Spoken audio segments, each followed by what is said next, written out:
Salut tout le monde, j'espère que ça va bien.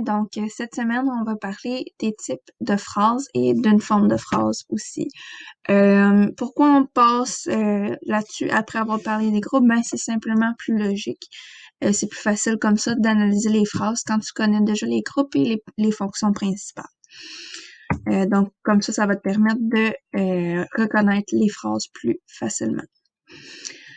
Bon, il y a les phrases, là, ça peut prendre ben des formes et il y a plusieurs types aussi. Par contre, une phrase a toujours un type et trois formes. Aujourd'hui, comme je te dis, on va commencer juste par voir les types puis juste une forme parce que c'est quand même beaucoup. Tu vas en voir plus un peu plus tard. Les types, quels sont-ils? Déclaratif, interrogatif, exclamatif et impératif. On va tout voir ça aujourd'hui. Tu les connais peut-être déjà, mais il te manque peut-être quelques informations sur chacun d'eux. On connaît déjà la phrase de base. Donc, la phrase de base, on sait qu'elle est déclarative, positive, active et neutre.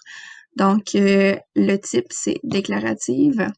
Les formes, c'est positive, active et neutre. Donc, on va voir un petit peu plus loin là en quoi ça consiste. Bon, je vais juste trouver un endroit où mettre ma face sans que ça dérange. Parfait. Si on commence par le type déclaratif, ben, comme je te dis, c'est celui qu'on connaît déjà. Donc, c'est le type de phrase, de la phrase de base. Ça déclare quelque chose, ça énonce un fait. Par exemple, cet hiver, je jouerai au hockey. Puis tous les autres types de phrases qu'on va voir sont formés à partir de transformations apportées à une phrase déclarative, donc à une phrase de base. Ça finit par un point, ça déclare quelque chose, c'est vraiment pas compliqué. Maintenant, si on passe au type interrogatif. Ça sert à quoi? Plutôt, donc pourquoi est-ce qu'on en a besoin? Donc, ça sert à poser une question. Ça se termine par un point d'interrogation, évidemment. Donc, j'ai vu beaucoup dans vos productions écrites des phrases de type interrogatif sans point d'interrogation, donc ça en prend toujours un. On va la trouver principalement dans un texte qui va servir à interpeller le lecteur. Donc, interpeller le lecteur, ça veut dire, dans le fond, porter attention au lecteur, essayer d'attirer l'attention du lecteur pour qu'il mette son attention sur quelque chose en particulier, par exemple. Ça peut être bien dans un examen. Donc, tu as déjà vu ça, des phrases de type interrogatif. C'est sûr que tu as déjà fait des examens dans ta vie. Ça peut être dans une publicité, donc pour attirer l'attention de la personne qui regarde la publicité ou qui lit la publicité. Ça peut être évidemment dans un sondage, ça peut être aussi dans un texte d'opinion. Souvent, qu'est-ce que les auteurs vont faire, c'est qu'ils vont poser des questions pour amener le lecteur à réfléchir sur sa prise de position.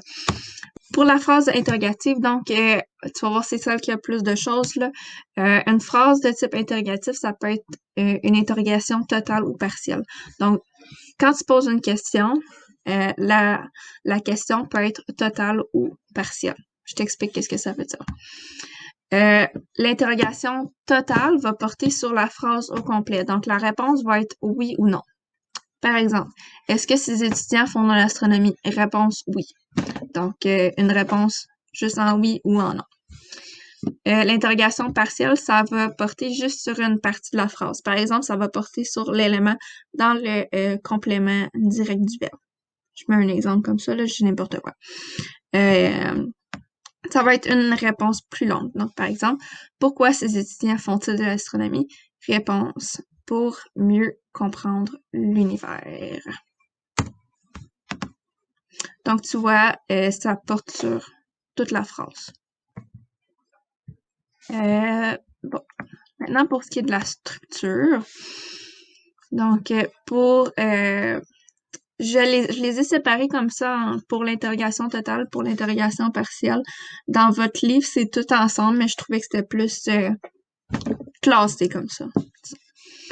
Pour l'interrogation totale, dans le fond, l'interrogation qui va se faire répondre par oui ou par non, ça va être l'ajout du « est-ce que ». Donc, exemple, vous aimez la géographie, ça c'est ma phrase déclarative, ma phrase de base. Si j'ajoute « est-ce que vous aimez la géographie », ben ça devient une phrase interrogative. Ensuite, ça peut se produire avec un déplacement du sujet de la phrase. Donc, Vous connaissez l'astronomie? Connaissez-vous l'astronomie? Donc, j'ai changé le sujet de phrase de place qui est vous, et je l'ai mis après le verbe. Donc, ça, c'est un déplacement. Ensuite, un ajout de pronom de reprise. Donc, si je dis Paul sait utiliser un télescope et je change pour Paul sait-elle utiliser un télescope. Donc, après c'est, j'ai rajouté elle qui fait référence à Paul. Donc, ça forme une phrase interrogative et je n'ai pas oublié mon point d'interrogation. Donc, ensuite, pour l'interrogation partielle, pour ce qui est de la structure, ça va être structuré selon ce sur quoi l'interrogation porte. Je te donne des exemples. L'interrogation va porter sur le sujet du texte, donc sur le sujet de la phrase, pardon. Donc, William Herschel a découvert Uranus. Si je demande qui a découvert Uranus, ben, c'est sur le sujet. Donc, le sujet de ma phrase initiale, c'était William Herschel. Donc, c'est pour ça que je t'ai dit que c'est important de connaître tes fonctions. Ensuite, si l'interrogation porte sur le complément direct du verbe, ça va ressembler à ça. Oups. Herschel a découvert Uranus. Qu'est-ce qu'il a découvert? Ensuite, si l'interrogation porte sur le complément de phrase, Herschel a découvert Uranus en 1781. Quand Herschel a-t-il découvert Uranus? Donc, tu vois que ton complément de phrase, c'est en 1781 parce que tu peux le déplacer. La phrase de type exclamatif, c'est quand même simple. Donc, ça va servir à transmettre une émotion intense. Donc, tu peux pas mettre ça nécessairement dans un texte sérieux parce pour qu'il y ait une place pour l'émotion dans le fond. Ça prend évidemment un point d'exclamation à la fin. On va trouver ce type de phrase dans les textes qui vont évidemment laisser place à l'émotion. Pardon. Donc, la chronique. Par exemple, qu'est-ce que Richard Martineau écrit dans le Journal de Montréal? C'est une chronique, donc tu donnes ton opinion, qu'elle soit bonne ou non. Une lettre ouverte. Ça, vous allez le voir un peu plus en secondaire 4 aussi, si je ne me trompe pas. Un journal intime. Donc, toi, si tu as un journal intime, ben c'est sûr que tu vas mettre plein de points d'exclamation parce que tu vas parler de tes émotions. Dans un dialogue, évidemment, quand deux personnages se parlent ensemble ou dans un poème. Bon, pour ce qui est de la structure, on va ajouter un marqueur exclamatif. Donc, dans ton livre, tu vas voir quand tu vas faire tes exercices, ils vont parler de marques. C'est la même chose. Donc, que ce soit des marques interrogatives, c'est ce qu'on a déjà vu dans la structure. Je vais t'en parler un peu plus tantôt. Donc, pour ce qui est de l'ajout d'un marqueur exclamatif, c'est un mot comme, quel, combien. Vous avez d'autres exemples dans votre livre aussi. Donc, cette planète est lointaine, c'est ma phrase de base. Pour la transformer, j'ajoute comme cette planète est lointaine et avec un point d'exclamation à la fin. Donc, ça devient une phrase de type exclamatif. Ensuite, je peux remplacer un déterminant par un déterminant exclamatif. Combien de, que de, quel, etc. Un beau spectacle s'offre à nous. Quel beau spectacle s'offre à nous? Donc, voilà.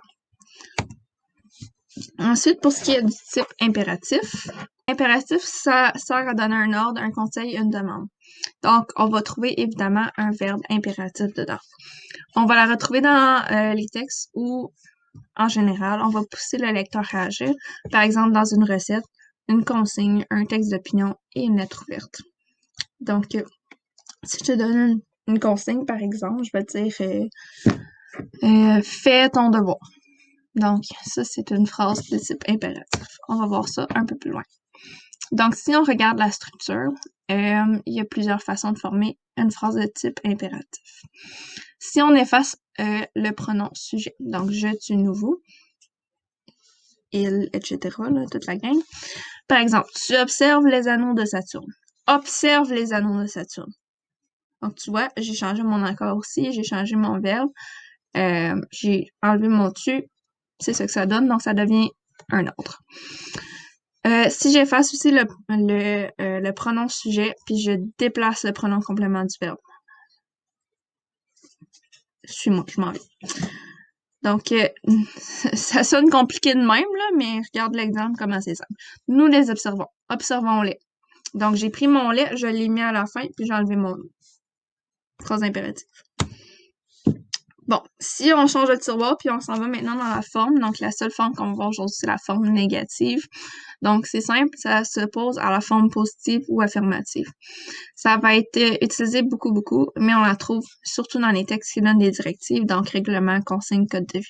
Donc, si je dis il est... Non. ne frappe pas tes amis, ben c'est une phrase négative. Donc, comment qu'on structure ça? Si on ajoute un marqueur de négation. Donc, le mot marqueur, c'est la même chose dans ce cas-ci. Le soleil tourne autour de la Terre. Le soleil ne tourne pas autour de la Terre, ce qui est un mensonge, évidemment. Donc, j'ai juste ajouté « n'est pas autour du verbe », ça devient une phrase de forme négative. Si j'ajoute un pronom négatif, donc personne, nul, aucun, etc., avec le ne. Quelqu'un a découvert l'origine des trous noirs. Mais je remplace quelqu'un par personne. J'ajoute ne. Donc, n'a pas découvert l'origine des trous noirs. Donc, N apostrophe qui remplace le ne. On peut aussi ajouter ne avec un déterminant négatif. Donc, ils ont découvert une planète. Ils n'ont découvert aucune planète. Donc, ça devient une phrase de forme négative. C'est tout. Donc, c'est quand même simple, je pense. Devoir matière première, page 118 à 123. Je te rappelle, si t'as pas d'ordi pour faire les exercices interactifs, je t'invite à m'envoyer une photo de ces pages. Sinon, pour ceux qui ont accès à un ordinateur, je vérifie les exercices interactifs et je le note. Même chose pour ceux qui n'ont pas d'ordi et qui m'envoient une photo de leurs exercices, évidemment. Pour ça, si tu as ce que je t'ai expliqué de façon peut-être un peu plus simplifiée, là, si jamais tu veux t'y référer, il n'y a vraiment pas de problème. Le diaporama va aussi être sur Teams comme d'habitude. Donc, ça résume bien aussi la matière. Donc, ici, qu'est-ce que tu dois faire? Dans chaque phrase, souligner les marques qui indiquent qu'il s'agit d'une phrase interrogative. Donc, je t'ai dit marqueur, c'est la même chose. Mais ici, on veut savoir on veut que tu soulignes, dans le fond, quelle opération qui a été faite. Donc, ici, as-tu du sable entre les orteils?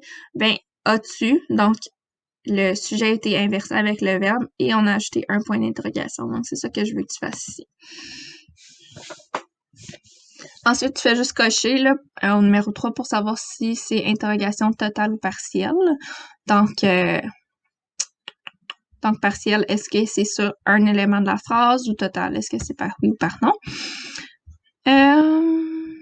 Ça va, je pense.